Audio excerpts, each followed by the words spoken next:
तो विदेश मंत्रालय के प्रवक्ता को आपने सुना और इजराइल ने कहा हम ये लड़ाई जीते बिना रहेंगे नहीं तो मर जाएंगे, ये हमारे लिए आखिरी विकल्प है। तो लड़ाई जीतेंगे और ये कहा गया। अब एक और बड़ी खबर आपको बता दें कि पहली बार ईस्टर्न लेबनान से आपको ग्राउंड रिपोर्ट दिखाने जा रहे हैं। इजराइल की जो एयर स्ट्राइक हुई है उसके बाद TV9 की टीम यहाँ पर पहुंची।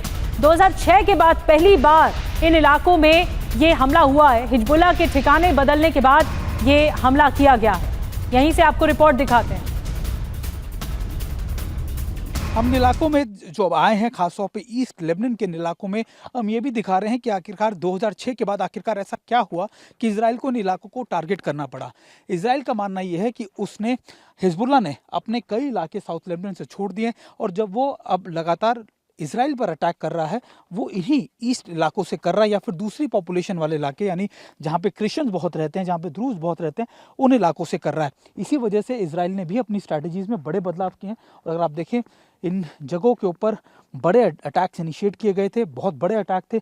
सब कुछ यहाँ पर बर्बाद हो चुका है। ज़्यादातर लोग इन घरों को छोड़कर जा चुके हैं। बहुत ही कम लोग यहाँ पर कह सकते हैं आप कि इन इलाकों में होंगे। ये बेका वैली के बेहद गांव है जो इस समय टारगेट की लिस्ट में है या फिर पूरे तरीके से आप कह सकते हैं कि इस समय टारगेट पर हैं। और अगर आप देखें यहाँ पर मैं आपको दिखाने की कोशिश कर रहा हूँ कि कैसे इस समय यहाँ की तस्वीर है। निशांत, अगर हम इस स्ट्रक्चर पे आइए और मैं आपको एक बार फिर, क्योंकि ये सारी जगह ढह चुकी हैं और ये वो इमारत है, ये वो घर है जो किसी का घर हुआ करता होगा लेकिन अब पूरी तरीके से ज़मींदोज़ हो चुकी है और ये एक बड़ा इलाका है जो लगातार इजराइल इस समय अटैक कर रहा है। अगर आप देखें गाड़ियां हो, घर हो, उनका साजो सामान हो, सब कुछ इस समय बर्बाद हो चुका है, तबाह हो चुका है। और अभी भी इन इलाकों के अंदर कहते हैं कि हर 10 मिनट के अंदर एक बड़ी एयर स्ट्राइक्स की जाती है। हालांकि जब मैं यहाँ मौजूद हूँ तो मुझे भी कहा गया कि आपके पास कुछ ही मिनट होंगे आपको यहाँ से रिपोर्ट करने के लिए और आप यहाँ से तुरंत निकल जाइएगा, क्योंकि अक्सर इजराइल इन इलाकों में जब बाहर के लोगों की मूवमेंट देखता है, गाड़ियों की मूवमेंट देखता है, तो अक्सर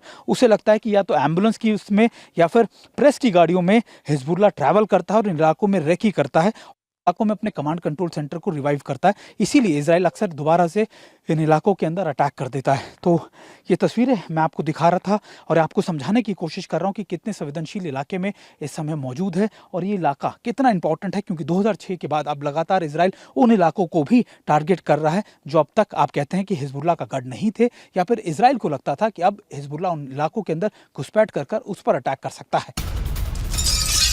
तो एक के बाद एक कई रिपोर्ट्स आपको ग्राउंड जीरो से दिखा रहे हैं। एक और बड़ी खबर, ईरान टारगेट नजर आ रहा है और ईरान पर हमले की तैयारी पूरी कर ली गई है। आज किसी भी वक्त ईरान पर हमला कर सकता है इजराइल के सिक्योरिटी कैबिनेट में ये बड़ा फैसला लिया गया है। ईरान पर हमले को लेकर वोटिंग से मुहर लगाई गई कि ईरान पर अटैक होगा और आपको बता दें कि ईरान पर बदले के लिए सभी सदस्य राजी भी नजर आए। और TV9 से बोले इजरायली विदेश मंत्रालय के प्रवक्ता, ईरान खुलेआम विनाश की बात करता है। ये कहना है विदेश मंत्रालय के प्रवक्ता का। ईरान पूरे मिडिल ईस्ट के लिए एक बहुत बड़ा खतरा है। देखिए इजरायल के विदेश मंत्रालय के जो मुख्य प्रवक्ता हैं उन्होंने ईरान को लेकर कैसे उस पर हमला होगा इजरायल की ओर से या इजरायल क्या करेगा ईरान को लेकर, ये सब कुछ बताया। सुनिए क्या कह रहे हैं। Iran has warned to the various Middle Eastern countries that not to share airspace with Israel when Israel will attack on Iran. Otherwise, there will be consequences. Although when Iran was attacking on Israel on October 1st, Iran had used many airspaces. So, what is your response? How do you see the Iranian threatening or Iranian warning? You asked the right question and you ended it with saying, how do I see the Iranian warning and threatening? I don't know if many people know this. Iran is the only country within the UN who is publicly calling for the annihilation of another country. They are openly, publicly calling for our destruction. And what I have to say in this regard and answering your question, we need to listen to their chanting. We need to listen when they shout death to Israel, death to America, they mean it. They publicly, officially call for the destruction of another country.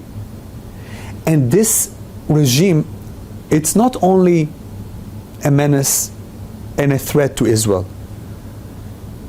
It runs havoc in the entire Middle East.